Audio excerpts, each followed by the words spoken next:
À la une de cette édition, l'UEMOA fait parler son cœur avec un don de 300 millions de francs CFA à l'endroit des victimes des attaques terroristes du 2 mars dernier. À l'international, Nicolas Sarkozy est placé en garde à vue pour cause de financement illicite de sa campagne électorale de 2007 par la Libye.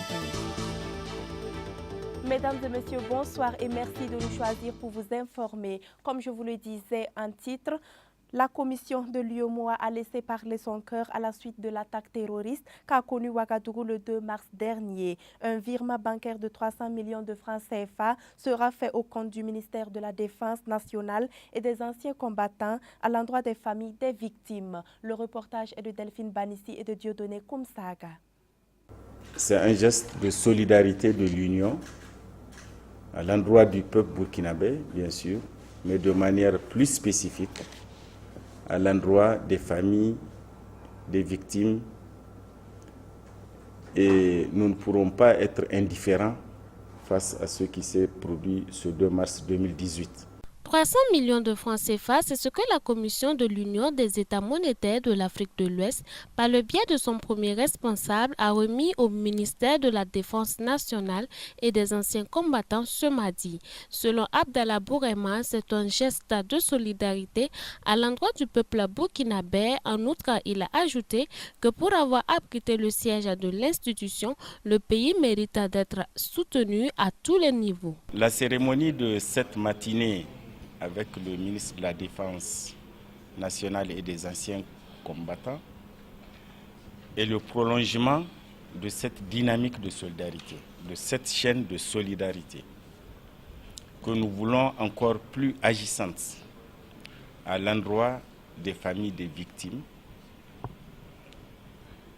Au niveau de la commission de l'UEMOA, cette solidarité, comme je l'ai dit, s'est manifestée dès le 2 mars 2018. Aujourd'hui, nous avons voulu faire un geste à travers Monsieur le ministre de la Défense nationale et des anciens combattants, aux familles des victimes, j'allais dire au peuple burkinabé, qui a enduré vraiment cette épreuve injuste, vraiment injuste. C'est aussi pour dire et d'ailleurs réitérer notre soutien total, le soutien de l'Union au gouvernement et au peuple burkinabé dans leur lutte contre les actes terroristes et les actes de trafic de tout genre qui ont cours aujourd'hui au sein de l'espace sahélien. Pour l'homme en tête du ministère recevant ce don, Jean-Claude Bouda, ce sont des sentiments de joie qu'il a exprimés à l'endroit des donateurs. En outre, il a assuré que cette somme sera utilisée en bon escient. Ce geste, nous l'apprécions à sa plus haute valeur. Et je voudrais, au nom du chef suprême des Forces armées nationales, au nom de la hiérarchie militaire, au nom de toute notre institution militaire, vous traduire toute notre reconnaissance pour ce geste.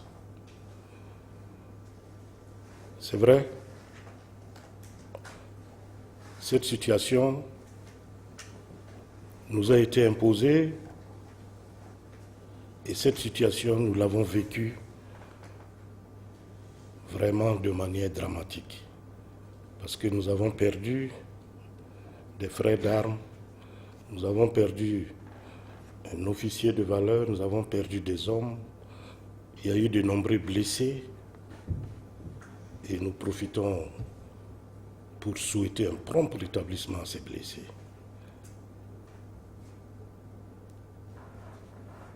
Nous avons été, comme je l'ai dit, gravement touchés. Mais je tiens à dire que nous restons debout. Parce que tous ceux qui sont ici mesurent la gravité de la situation et nous savons que les terroristes ne nous feront pas de cadeaux. Et nous aussi, nous prenons l'engagement ferme aux côtés des autres pays de l'Union d'être solidaires dans la lutte contre la menace terroriste. Faut noter que c'est à la suite des présentations de condoléances que l'UEMOA vient faire ce don au Burkina Faso à l'endroit des victimes de l'attaque terroriste du 2 mars dernier. Ces 300 millions de francs CFA devraient être virés dans un compte bancaire pour servir et valoir ce que de droit. Après 20 ans de disparition, la bourse scolaire est enfin de retour. Une cérémonie de remise symbolique d'attestation aux heureux bénéficiaires a eu lieu ce matin au MENA. C'est un reportage de Moïse Kinda. Je prends la parole au nom de tous les élèves bénéficiaires de la bourse scolaire pour l'année 2017-2018 pour dire un grand merci aux autorités de notre pays qui ont pensé à nous les élèves afin de nous accompagner dans nos études. Nous allons tout faire pour ne pas vous décevoir. Elle était attendue par les élèves et surtout les parents d'élèves. Aujourd'hui, elle est enfin là. Cette manne scolaire de l'État burkinabé disparue il y a environ 20 ans est de nouveau active au Burkina Faso grâce à l'engagement et la bonne volonté des autorités actuelles. Nous sommes très heureux de l'aboutissement du processus. Faut-il le rappeler, les bourses scolaires avaient été supprimées au secondaire il y a plus de 20 ans. C'est donc une décision audacieuse au regard du contexte national que nous connaissons tous et qui est marqué par des attentes fortes de nos populations, des remous sociaux, des revendications à tous les niveaux adressées au gouvernement. Mais c'est un défi auquel le président Niffatou Assage du PRI ici est personnellement engagé, car le développement du capital humain est un impératif si nous souhaitons bâtir une nation de paix et de progrès économique et social. Je me réjouis donc de la cérémonie de ce jour, car le chemin fut long. Et nombreux étaient ceux qui avaient commencé à douter du retour des bourses scolaires annoncées depuis novembre 2016. Ils sont au total 8272 élèves, dont 4400 filles du post-primaire et du secondaire, à être retenus pour cette année scolaire 2017-2018. Une bourse dont le montant est entre 12 000 et 14 000. Elle va coûter à l'État burkinabé la somme d'1,5 milliard de francs CFA. Les avocats de la défense du putsch manqué de 2015 ont donné de la voix sur des anomalies relevées dans le processus de déroulement du procès de leurs clients. Le reportage est signé Dieudonné Koumsaga et de Delphine Banissi. Le 21, on va reposer les problèmes non résolus. Ceux qui sont réglés, on les laisse, on va poser les problèmes non résolus. L'avis du Conseil supérieur de la magistrature n'a pas été demandé. De sorte que c'est des, comme il l'a dit, c'est des juges choisis comme ça par l'exécutif. C'est une immixtion qu'il faut constater. On s'est battu pour qu'il y ait une véritable séparation des pouvoirs, mais maintenant, quand il y a une immixtion, il faut pouvoir dire à l'opinion publique qu'il y a une immixtion ici. Ça, c'est le premier point. Seydou Ouedraogo est nommé président de la Chambre de jugement. Il va venir le 21 comme président de la Chambre de jugement. Voilà le seul document qui lui donne le pouvoir de venir. Mais il n'a qu'à, nous, on n'est pas cité devant la Chambre de jugement. On est cité devant la Chambre de première instance. Dans le déroulement du procès du putsch manqué de 2015 inculpant les généraux Gilbert Djendjéré et Djibril Bassolé et 83 autres personnes, les avocats de la défense dénoncent une anomalie qu'ils subdivisent en 3 principaux points. La nomination illégale d'un juge d'instruction dont la juridiction n'existe plus, une partie civile qui choisit elle-même ses juges, chose que les avocats de la défense déplorent en ces termes. Un jugement par personne interposée. À en croire à leurs propos, au-delà du jugement, tout est mis en œuvre pour une condamnation imminente des accusés. Et la troisième anomalie réside dans l'empressement de la programmation du procès, ce qui ne devrait pas être le cas selon ces derniers. Le parquet militaire a tenté quelque peu de corriger ces anomalies préliminaires dans les nouvelles citations qui ont été édictées. Malheureusement, ces anomalies-là n'ont pas été purgées, nonobstant la suspension du procès. Quand vous regardez les nouvelles citations de M. le procureur militaire, elles disent que les accusés sont convoqués devant la chambre de première instance du tribunal militaire. Or, le décret qui fait polémique depuis l'ouverture du procès prévoit que les magistrats qui s'apprêtent à nous juger ont en réalité été nommés pour occuper des fonctions dans une juridiction qu'ils appellent la chambre de jugement. Vous convenez avec la défense que la chambre de première instance n'est pas la chambre de jugement. La chambre de jugement a du reste été supprimée. Il est établi que les juges qui nous jugeront le 21 mars et jour suivant ont été nommés par M. René Bagoro, lui-même parti au procès, parce qu'il a été constitué partie civile. Nous pensons que c'est un boulevard pour notre condamnation, que ce soit le plaignant qui nous juge par personne interposée. C'est un ensemble d'éléments qu'il importe de porter à la connaissance de l'opinion nationale et internationale pour que vous ne soyez pas surpris des condamnations qui seront prononcées contre les accusés. Nous, notre devoir, c'est de porter l'information à l'égard de tout le monde et nous prenons l'engagement de vous informer au fur et à mesure de l'évolution de ce dossier. Selon les 3 avocats de la défense ayant animé cette conférence de presse, il y a des erreurs dans le décret portant nomination du juge Seydou Ouedraogo, président du jury.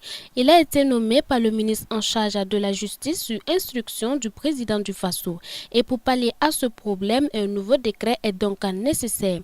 Le procès du putsch manqué suspendu le 27 février dernier reprendra donc le 21 mars prochain avec tout son lot de rebondissements et de scoops. Sur le plan international, l'ex-président français Nicolas Sarkozy est placé en garde à vue pour cause de financement illicite de sa campagne électorale en 2007 par la Libye. Reportage. Nicolas Sarkozy placé en garde à vue. L'ancien président français est entendu depuis ce matin par l'Office anticorruption de la police judiciaire de Nanterre, près de Paris. Il doit répondre des soupçons de financement illicite de sa campagne de 2007 par la Libye.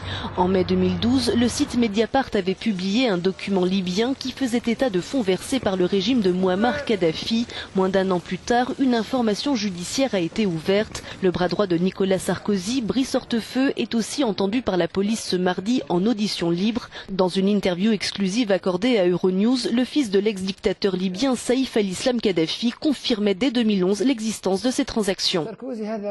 Tout d'abord, il faut que Sarkozy rende l'argent qu'il a accepté de la Libye pour financer sa campagne électorale. C'est nous qui avons financé sa campagne. Et nous en avons la preuve. Nous sommes prêts à tout révéler. La première chose que l'on demande à ce clown, c'est de rendre l'argent au peuple libyen. Nous lui avons accordé une aide afin qu'il œuvre pour le peuple libyen. Mais il nous a déçus. Rendez-nous notre argent, nous avons tous les détails, les comptes bancaires, les documents et les opérations de transfert. Nous révélerons tout prochainement. Pendant la primaire des Républicains fin 2016, l'homme d'affaires franco-libanais Ziad Takieddine avait affirmé avoir remis une mallette d'argent liquide en provenance de Tripoli à Claude Guéant, puis Nicolas Sarkozy, alors ministre de l'Intérieur, 10 ans plus tôt. Décidément, c'est la semaine des colis piégés. Une fois de plus, un colis explose au Texas, faisant des blessés. Suivons. Nouveau colis piégé au Texas. Mardi, peu après minuit, l'employé d'un centre de distribution FedEx a été blessé dans l'explosion d'un colis contenant des clous et des éclats d'obus. D'après le FBI, le paquet était à destination d'Austin, la capitale de l'État. L'explosion a eu lieu à Schertz, dans la région de San Antonio, 2 jours seulement après l'explosion d'un autre colis piégé à Austin, ce qui porte à 5 le nombre d'explosions de colis piégés en 10 jours au Texas. La police texane est toujours à la recherche d'un poseur de bombes en série. La piste de crimes racistes semble aujourd'hui aléatoire. Aux États-Unis, crise des opiacés. Donald Trump promet la peine de mort aux trafiquants. Reportage.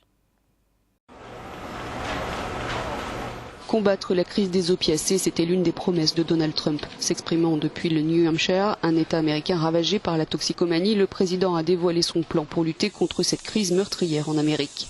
Il prône la peine de mort pour les trafiquants et promet de sévir aussi contre les médecins et l'industrie pharmaceutique. Si nous ne mettons pas la pression sur les trafiquants de drogue, nous perdons notre temps. Rappelez-vous simplement que nous perdons notre temps et que cette fermeté inclut la peine de mort.